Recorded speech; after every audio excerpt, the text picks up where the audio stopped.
some how to operate a microwave or boil an egg, that type of thing. And supported employment. For example, Andrew works very successfully in a local restaurant. And it's a supported employment sponsored by St. Tammany ARC, Stark, where, of course, he did really well. He didn't need a job coach. He seemed to take to it right away. But once the job coach shows the job, then he's on his own, and she'll come back from time to time to check on him. Recreation is hugely needed for the reasons I said earlier. It's not easy for our guys to be able to go to the ball field because they're dependent on transportation. So we'll have a gymnasium, and we'll be able to offer volleyball and basketball and baseball. Actually, our campus is right next door to a recreation district with ball fields, so that was very fortunate for us. Social. Parties are important, dances and so forth. Drew's a great dancer, and every year Sandy and Drew have a big Halloween party, invite all their friends, and it's a big event because they dance. They like to dance. Spiritual.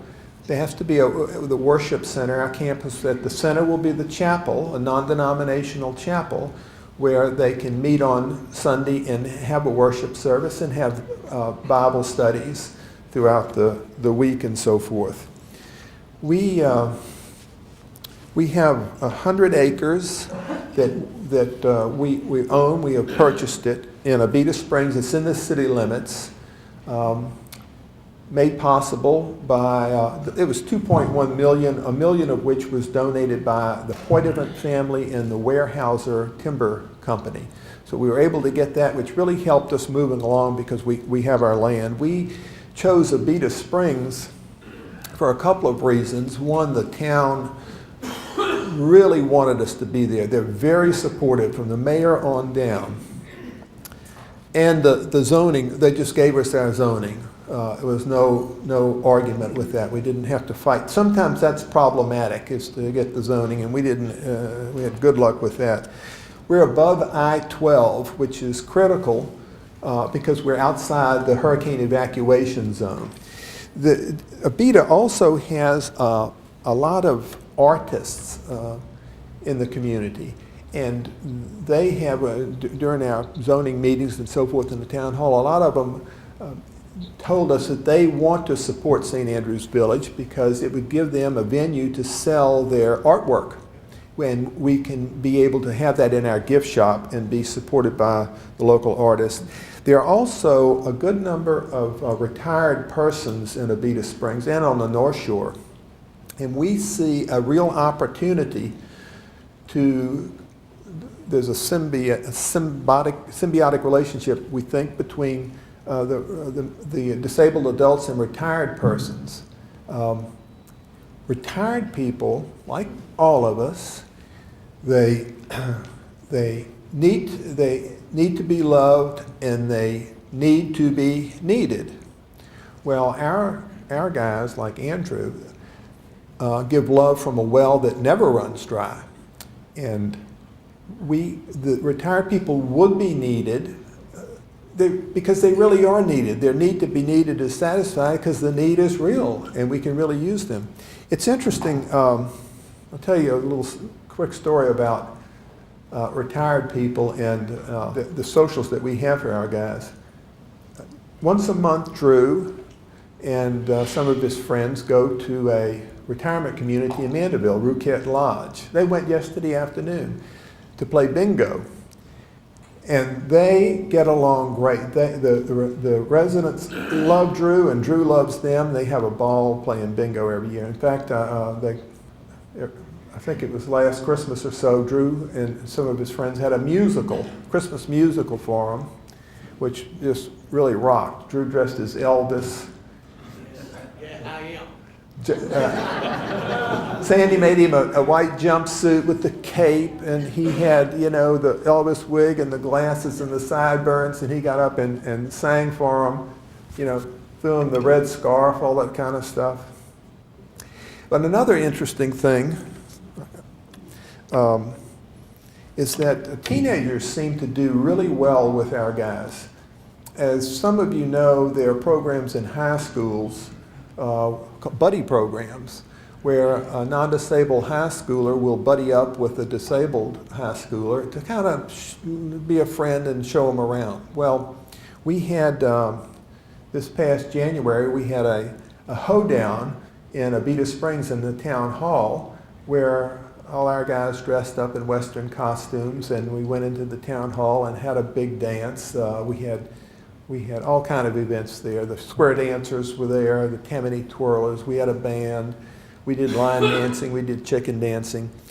And it was our third year, and each year more and more teenagers came. And this year we were packed, the town hall was packed because the high schoolers learned that it was a lot of fun. And so they brought their friends. We had more non-disabled teenagers than we had anybody. And by the way, the ladies from Rouquette Lodge that Drew plays bingo with, they wanted to come too and did, and they had a ball. So that's the type of social thing that we look forward to implementing more and more and more. Let me tell you a little bit before I close about what we're going to do. We're going to start with our first phase. Start small. We're going to have eight residences. That's a floor plan. As you can see, they're sort of it's an Abita Springs architecture. Each residence will have 4 bedrooms, 4 bathrooms, actually 5 bathrooms, but 4 bedrooms, 4 bathrooms, 1 for a resident advisor or house parent or couple, and then each resident will have his own bedroom and his own bathroom, which is different, and we think the way of the future. That's going to be nice. There'll be 8 of these, 24 residents when we first start. Of course, there'll be a kitchen and a family room and a carport, and it'll look just like a home. Residents will be placed there according to their ability. In other words, one guy may be somebody who has good reading and writing skills. Another may be able to cook. Another may have good speech. And so they can kind of work together and help each other.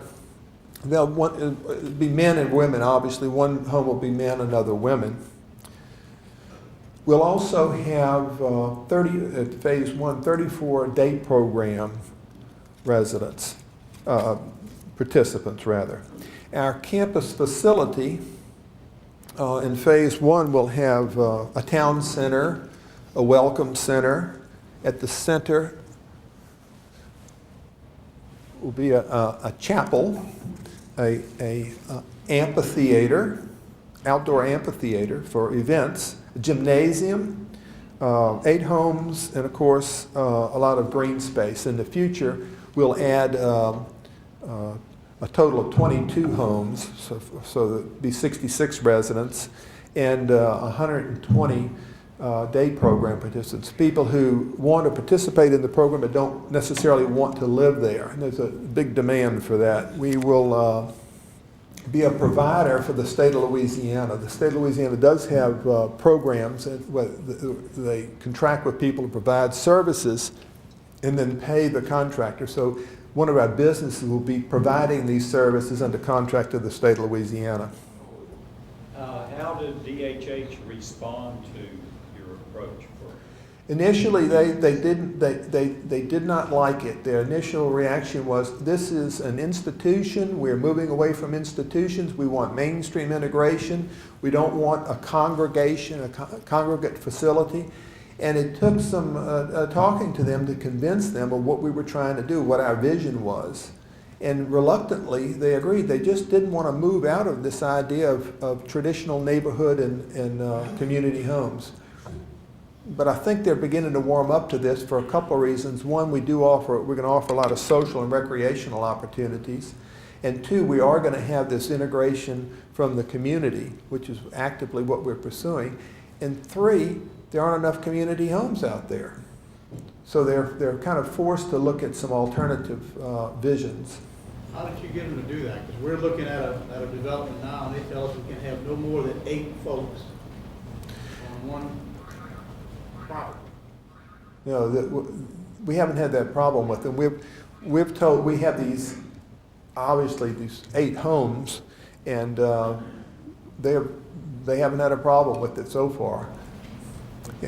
They're going to use Medicaid funding? Yeah, yeah, right. There's some community support type things, home and community-based waiver services, the now waiver and so forth, and they're also the new opportunities waiver, the supported living type thing where an individual has, at least according to them, choice of where they want to live. Now, choice in their mind usually means what DHH wants, but if they can exercise the choice to live where they live, then they can choose to rent a home from us. In three or more live in one of our homes, and they would use this Medicaid money. That's where our income, part of our income is going to be. When do you actually hope to break ground? We think we are ready to break ground in the sense that we have all our architectural plans complete and all our engineering, all our zoning, everything ready to go. We have our Jack Donahue, who's a state senator, has Donahue Fabre will be our contractor. As soon as we close on our loan, and we have a $10 million loan that we think we are pretty close to. We think we're going to close it in the summer, and then we're going to rock and roll.